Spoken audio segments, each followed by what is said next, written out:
Bonjour, bienvenue à tous, bienvenue sur ma chaîne, bonne année à tous. Je vais faire une petite vidéo sur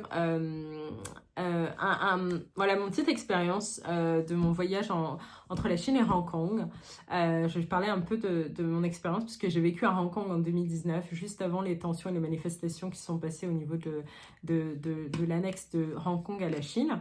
Et moi, ce qui m'a étonnée, c'est les relations, je crois. Alors, moi, je ne savais pas que lorsque je sortais de Chine continentale pour faire Hong Kong, je ne savais pas que mon compteur de visa revenait à zéro.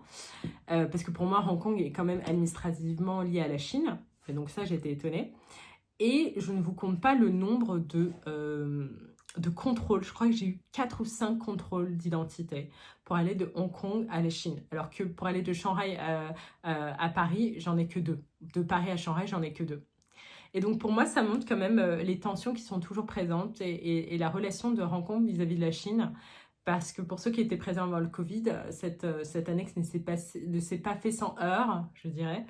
Et, la relation n'est toujours pas au beau fixe, parce que sinon, il n'y aurait pas autant de contrôle vis-à-vis entre Hong Kong et la Chine.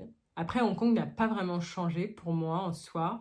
C'est toujours, c'est toujours pareil. Moi, j'ai retrouvé les mêmes quartiers.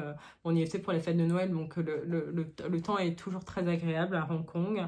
Et puis moi, ce que j'aime beaucoup avec cette île et qui est très intéressante, c'est que en fait, voilà, au sud, vous avez toutes les plages et voilà, et après vous remontez, vous êtes déjà dans Causeway Bay, vous êtes déjà avec toutes les tours. Donc en fait, pour moi, je sais pas, c'est une île qui est très particulière. Je pourrais pas y vivre très longtemps, mais je trouve que c'est un point de repère. Et je pense que quand j'y suis allée, j'ai retrouvé le mois aussi, le mois d'avant, le mois d'il y a 6 ans.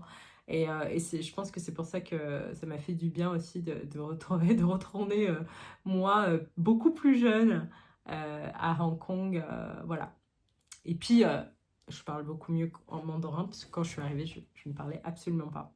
Voilà la remarque que je me suis fait vraiment, enfin Hong Kong, les Chines, je me suis dit, ah, intéressant quand même, il y a quand même beaucoup, beaucoup de contrôle.